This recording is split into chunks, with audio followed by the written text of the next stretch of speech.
Penn State at Iowa.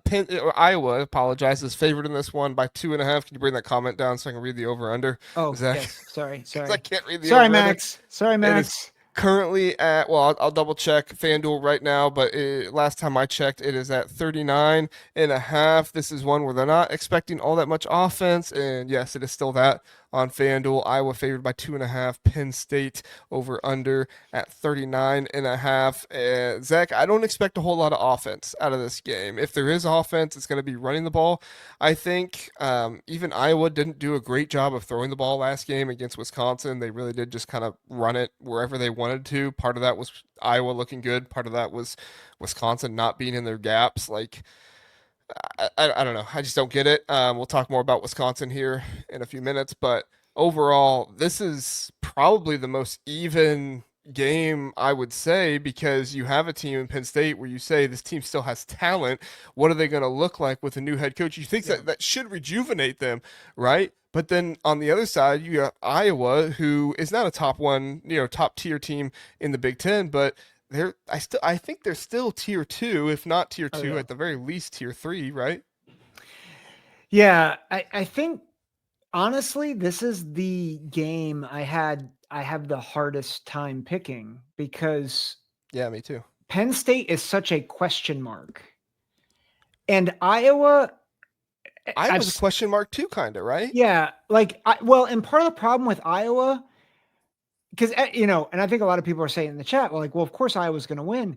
Here's the problem: they do not leave you margin for error, and that has been my issue with them for the past decade. Is they have not evolved offense like a little. They have evolved a little bit under Tim Lester. I will give them that. Much better running game. Yeah, much better running it, but like you're still seeing just not the greatest results in the pass game. And like we've criticized Jim Knowles, he's deserved it. He's still a good defensive coordinator overall. They have good talent on defense. I'm kind of at a loss because I think the question is, does Terry Smith kind of rally the troops, or is he really just a lame duck that doesn't really do much and they kind of keep going? I think that's the big question, and I just don't think we have the answers yet.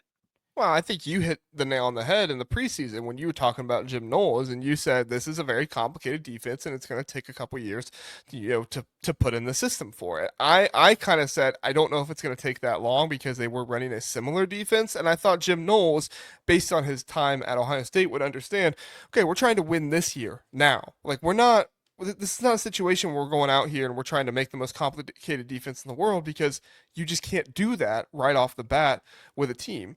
However, it does look that way. If it could be because the linebackers are young and Tony Rojas got hurt, or it could be because Jim Knowles just has a really complex defense and it's still taking time for the defense to be able to learn it. I don't know what the answer is there, but it's definitely something that's a factor. So I am very interested to see these Penn State linebackers versus Iowa defense or this Iowa running game, right? Yep. Because the Iowa running game is the offense. They're currently averaging 30 points per game in the Big Ten play, which is kind of crazy. More than Oregon, by the way. You want a stat that can blow your mind there. Iowa in Big Ten play averages more points per game than Oregon.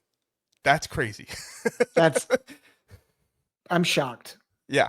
Yeah. I mean, some of this is also kick returns and stuff like that because that is all points per game. But still, like points are points. Doesn't matter how you get them. You get points. That's what Mhm. matters. But this Iowa team, they do a really good job of running the ball. Kamari Moulton is a good running back. Mark Gronowski does a good job of getting out there in space and being a threat to be able to run as well. And I just don't know how these Penn State linebackers are going to be able to deal with it. Zane Durant has got a lot of crap this year for not being a great run stopper. I don't think he's the issue. I think it's the other defensive tackle they have in there Mm. with some most time. Gilliam, I think is his name. They've Yeah, had him in. he Ford hasn't been struggles. great either. Like, I think this Penn State defense is just not able to stop the run right now. The past 3 games, Zach, they've given up 564 yards on the ground in 5 touchdowns Yeah, it's not good. against That's really not good. UCLA, Northwestern, and Oregon. And But Oregon. you should not be giving up over 500 rushing yards in three Yeah. games against those three opponents. Yep. So, and Iowa just had their best their best game of the season outside of Albany, rushing the ball. They had 210 yards and 4 touchdowns against Wisconsin, who had the sixth best run defense in the Yeah. country. Yeah. Wisconsin's run defense is actually decent. And Well, so up that's, until last game it was, and then Iowa was like, "Get out of here! yeah.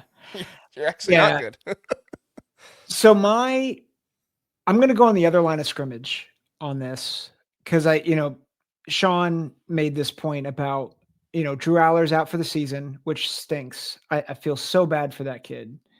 Ethan It's a Grunkemeyer. great point, Sean. It's a great point. Yeah. Ethan Grunkemeyer is coming in as backup quarterback. He's going to be the starter. The Penn State offensive line has to hold up against what I think is maybe the most underrated defensive line in the country. And like, that's going to be a tall task because if they cannot protect Grunkemeyer, then it's over. Like, there's no way that Penn State can get the offense going. It'll be like that game in 2021, right? Sean Clifford goes down and they bring in some guy that I forget his name because he was so unmemorable because of how unprepared he was. Mm-hmm. And like, Iowa won that game going away. If the offensive line can't protect Grunkemeyer, like, just forget it. It's over. Yeah. So I'm going to give my score prediction, but then I'm going to have a caveat for why I think Penn State could win. I think Iowa wins this game because right now you have a head coach and you have a quarterback who have 0 wins together, right? Yep. Terry Smith has never, at least to my knowledge, he's never head coached an FBS school, and Ethan Grunkemeyer has never started a game in college football before. So both these guys do not have any wins. Kirk Ferentz, the most winningest Big Ten head coach in history. Mark Gronowski, the winningest starting quarterback in history of college football. It's kind of a crazy matchup when you think about it. I'm going to go with Iowa in this one, 24-10. But my caveat is, what if Terry Smith does some crazy stuff, right? Like, what if he just tells Nicholas Singleton, "You're not running the ball, dude," because he's not been good. But James Franklin kept giving him the ball. And I kept thinking to myself, what in the world are you doing, James? Why, like, and Chris pointed out in your podcast with him the other day, like, why is Nicholas Singleton getting more carries against Northwestern than Katron Allen is? Like, I understand Nicholas Singleton has some more speed and the ability to break off big runs, but when have we seen it this season? Has it really happened all that much to warrant that? Yeah. You need a ball carrier who can pick up consistent yards for you right now, and that's Katron Allen. And Katron Allen could break off a big run. Maybe it's not going to get you a touchdown, but he could break off a big run for you still. So I don't know. Like, to me, there are deficiencies on this Penn State team right now that are holding them back. I don't know if Terry Smith will make that happen, but if he does, I think this could be a closer game. But I have to go with what I've seen, and what I've seen is that Iowa is the much better football team than Penn State. So I picked them 24-10. And I agree with Sean. Sean, I didn't see your score. Sorry. But I agree with Sean. Sean and I are on the same page. Yeah.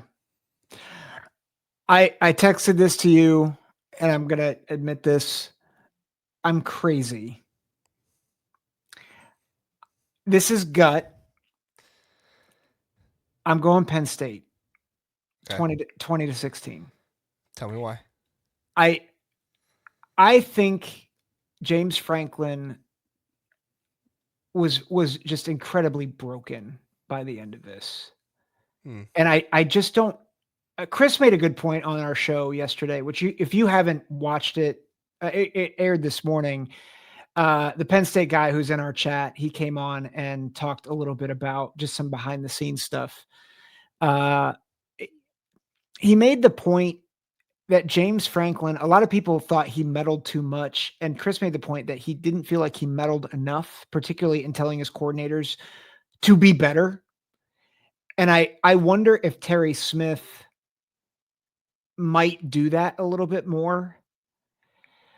And again, I don't think it's my best pick, but it's a gut feel. Everybody is expecting Iowa to win. Iowa is the favorite in this game, which nobody would have picked preseason. And so when everybody is kind of going in and saying Penn State has no shot, it's kind of like UCLA, right? UCLA has no shot against Penn State. I I just think there's some, like, Penn State still has one of the most talented teams in college football. Grunkemeyer is a highly rated recruit. And Iowa is the type of team that does not give you a lot of margin for error. So We need to get you an Iowa hater cap. I know. Maybe that's part of it. I'm just messing with it. I No, mean, I say this. see what I think Iowa should win. Iowa Iowa win. should win. I see what you're saying, and honestly, I don't disagree with you that those things could happen. I just look at it and say I can't pick that, right? Like I can't sit here and confidently say Terry Smith is going to do that because for all I know, Terry Smith is just James Franklin 2.0 and just does everything that James Franklin does, Yeah. right? Like, or has Terry Smith been sitting in the background plotting and being like, "Look, they're not doing this, James," and James has been saying, "No, no, we just got to continue to let our guys go and do their thing," like, Yeah. like it is. I don't know. We'll have to see what happens with Terry Smith. Yeah. There is a history of new interim head coaches coming in, and the team playing different and the team playing better. So it's not unfounded by you. I just don't know if this is the right opportunity for that to happen. At Kinnick, this Iowa team rolling right now, just got a big win, 37-0 against Wisconsin. I think Iowa's kind of playing with house money right now. Yeah. At least in the past several years, so Penn State's record at Kinnick is 3-5 since 2000, but I'm pretty sure. So their last trip they lost 23-20. Yeah, I forget that. Yeah, I don't know. It's hard. I would. Well, but I typically appreciate pick you Iowa. making the argument though, because I do think it's something that needs to be talked about. I don't know if it'll happen. I'm not going to pick it to happen, but it is something that needs to be talked about. So I appreciate you, Yeah. bringing that to light. I'll be the crazy one.